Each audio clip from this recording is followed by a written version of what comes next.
Penipuan terbesar adalah toko bakpao. Mereka tidak benar-benar untung dari bakpao. Triknya begitu canggih tak terbayangkan. Di Jakarta ada seorang gadis generasi 2000-an yang memulai usaha membuka toko bakpao. Melalui strategi memberikan bakpao gratis, ia berhasil memperoleh lebih dari 2 miliar rupiah per tahun.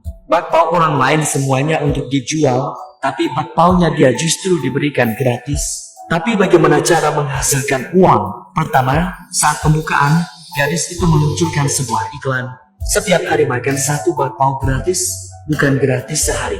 Bukan gratis sebulan, melainkan gratis selama 1 tahun penuh. Selama 1 tahun penuh itu gratis, setiap hari boleh datang makan. Asalkan setiap hari kamu datang makan satu bakpao gratis.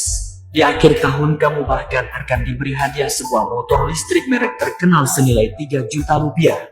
Hasilnya, setelah promo ini diluncurkan, warga dari 5 kompleks perumahan sekitar merasa tidak bisa percaya. Semua datang bertanya bagaimana cara makan bakpao gratis. Gadis itu berkata kepada pelanggan, cukup bayar Rp65.000 untuk menjadi anggota toko, maka bisa makan bakpao gratis sepanjang tahun. Pelanggan berpikir, ini benar-benar untung besar. Satu bakpao harganya Rp4.000.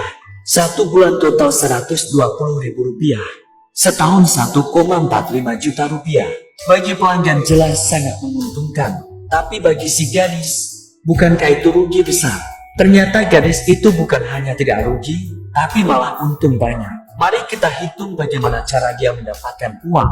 Pertama, melalui strategi makan bakpao gratis, ia dengan cepat menarik lebih dari 3.000 anggota. Satu anggota membayar Rp65.000.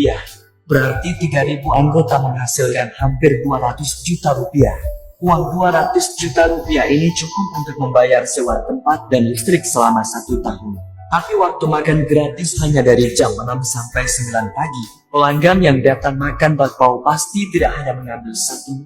Tidak ada orang yang sarapan hanya dengan satu bakpao sudah kenyang. Setidaknya mereka akan membeli yang kedua atau membeli hal lain. Hasilnya, setiap pelanggan setiap hari akan belanja minimal Rp10.000 di tokonya. Hitungan itu berarti sebulan Rp300.000. Setahun bisa 3,6 juta rupiah. Motor listrik 3 juta rupiah itu modalnya hanya sekitar 1,8 juta rupiah. Jadi dengan satu pelanggan saja ia sudah untung hampir 2 juta rupiah. Dengan lebih dari 3.000 anggota, kalau tiap anggota datang makan bakpao 100 hari, dalam setahun ia bisa dengan mudah meraup miliaran rupiah. Namun, cerita tidak berhenti di situ. Sebulan kemudian, gadis itu tiba-tiba menerima telepon dari nomor tak dikenal. Suara berat dan tegas dari seberang berkata, "Nona, saya sangat tertarik dengan otak dan trik Anda. Saya adalah direktur uang, pengusaha properti terbesar di Kota Barat. Apakah Anda berminat berbincang?" Gadis itu terdiam sebentar, lalu tersenyum dan berkata, "Baiklah, ketemu di mana?" Direktur uang mengatur pertemuan di sebuah klub mewah.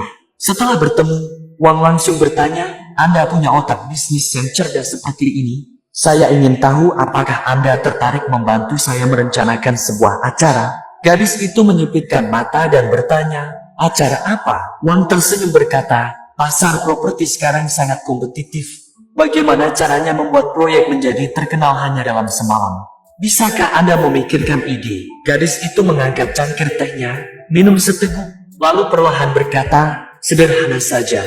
Menjual rumah harus membuat orang merasa kalau tidak beli itu rugi. Langkah pertama, ciptakan rasa kelangkaan." Dia menyarankan mengiklankan bahwa stok rumah proyek sangat terbatas, meluncurkan kuota terbatas pendaftaran beli rumah Rp0. 100 orang pertama cukup bayar uang niat baik Rp20 juta untuk mendapat harga diskon internal. Dan uang ini bisa dikembalikan penuh. Begitu berita ini tersebar, pasar langsung heboh. Orang-orang berebut mendaftar. Langkah kedua, buat mekanisme tantangan. Siapapun yang mendaftar bisa ikut acara memecahkan telur emas berhadiah uang muka. Hadiahnya bisa dari peralatan rumah tangga, tempat parkir, hingga diskon setengah harga uang muka. Bahkan kalau tidak beruntung, hadiah paling kecil pun tetap peralatan rumah tangga senilai jutaan rupiah. Tak ada yang mau melewatkan. Langkah ketiga, manfaatkan penyebaran dari mulut ke mulut. Siapapun yang berhasil mendaftar bisa mengundang teman. Setiap kali berhasil merekomendasikan pembeli rumah akan mendapat tambahan diskon. Strategi ini membuat reputasi proyek melesat dalam waktu singkat. di media sosial orang-orang ramai membicarakannya. Hasilnya, pada hari pembukaan, ribuan orang membanjiri pusat penjualan. Hanya dalam beberapa jam semua unik ludes terjual. Wang dengan penuh semangat menggenggam tangan gadis itu.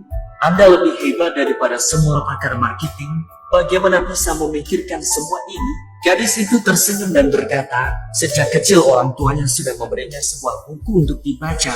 Banyak pemahaman dan kebijaksanaannya berasal dari buku itu.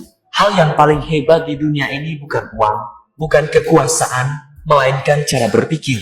Orang yang memakai otak akan mengatur orang lain. Orang yang hanya mengandalkan tenaga akan diatur orang lain. Sejak dulu hingga kini, itu adalah hukum yang tak berubah. Orang tua sering berkata, tanpa trik luar biasa, bagaimana bisa punya kekayaan besar? Maka jangan pernah hanya mengajarkan anak untuk patuh dan rajin. Kalau bisa mengulang masa SD bersama anak, entah itu piano, tari, atau melukis, saya tidak akan menyuruh anak belajar apapun. Untuk anak-anak dari keluarga biasa seperti kita, cukup melatih mereka kemampuan bergaul dan menghadapi orang, masa depan pasti tidak buruk.